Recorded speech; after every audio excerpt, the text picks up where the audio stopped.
This is BBC World News. I'm Harsh Patel and today is January 23rd, 2017, 9 a.m. Our top stories. Conservative Nick Kovlius' fake criticism exposed after the backlash of Canada's Liberal supporters head to Twitter. CNN recently titled as untruthful following fake information regarding Trump's leaked WikiLeaks documents.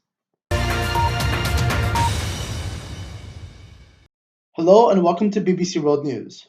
6:25 p.m. on January 2nd, Nick Kovlius, Conservative leadership candidate Kelly Leak's campaign manager, sent out a tweet suggesting that the Canadian government is funding towards known terrorist groups in other countries. BBC analyst Milan Conestogo reports. In a previous private interview with Kovlius, he stated, Trudeau hands out billions to other countries while Canadians stand in line at food banks.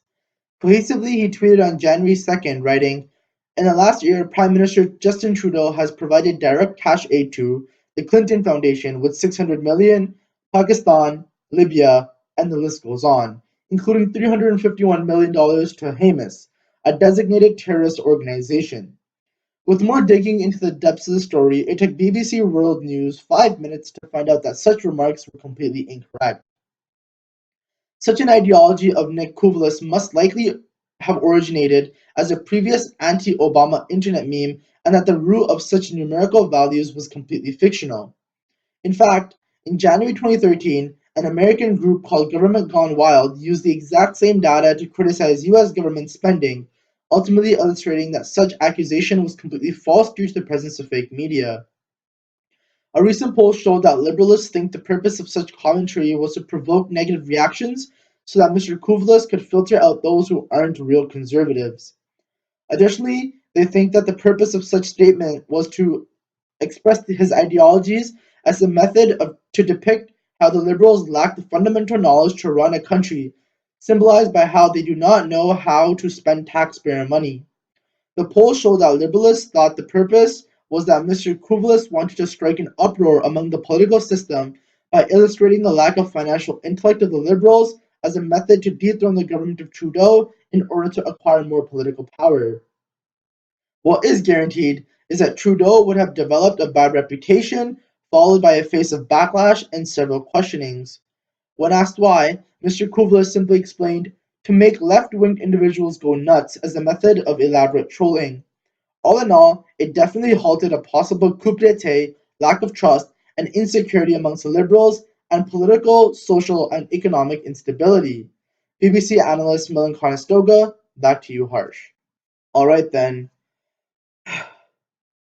A new report recently emerges illustrating CNN recently titled as untruthful following fake information regarding Trump's leaked WikiLeaks documents. CNN recently published an article articulating how WikiLeaks sent private hacked encrypted government emails to Donald Trump before the end of the election process. With more on this news, Sahil Balla. CNN recently published an article calling Donald Trump a liar and fake. The message of the article was to inform that candidate Donald Trump Jr., and others in Trump's organization had received an email on September 4th, 2016, offering a decryption key and website address for hacked WikiLeaks documents, in accordance to an email provided to congressional investigators. This email was sent out during the final stretch of the 2016 presidential race, and therefore was deemed illegal. CNN reportedly claimed that the database included files of personal emails belonging to the Democratic National Committee and former Secretary of State Colin Powell, which would provide Trump an unfair advantage for the remainder of the election.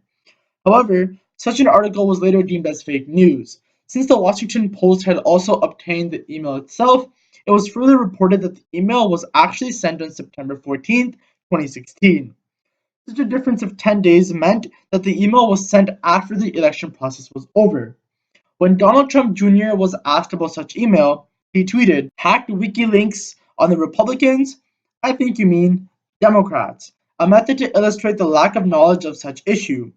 Ultimately, after the publication of the article, it was initially hypothesized that pro-Democrat news platforms like CNN wanted to degrade the integrity and prestige of the Republican Party in power. Additionally, another purpose behind such fake news was to alter the perspective of the general public in favor of the Democrats, illustrating that Donald Trump is a cheat. Otherwise, CNN may have been a scheme of the Democrats all along as a method to gain more votes for the remainder of the voting period. Nonetheless, thankfully the fake news was indeed debunked. The outcome of this election may have changed the political face of America forever. If such fake news was truly believed by the people, it may have falsely swung the voters over to Hillary Clinton, which would not be a true democracy. If such news was not deemed fake, it would have created lasting repercussions. It would strip the trust among the Republican Party, which would completely alter the face of the American political system by labeling Donald Trump as a liar and a manipulator. Moreover, it would have given authority to one not truly representative of the thoughts of the general populace, which would forever question the validity of the political system of America. I'm Sahil Balla, BBC World News. Thank you, Sahil. Man oh man, whatever the case may be, the popularity of fake news has definitely increased. Here are some questions to ask yourself in order to determine if what you are watching is fake or real. Is this source credible? Who articulated such message? When was it written? Is there any bias? And what are its supporting sources? Remember to read beyond the lines, as headlines can be outrageous in an effort to get clicks by asking yourself, what is the whole story? I'm Harsh Patel. Be back with you soon.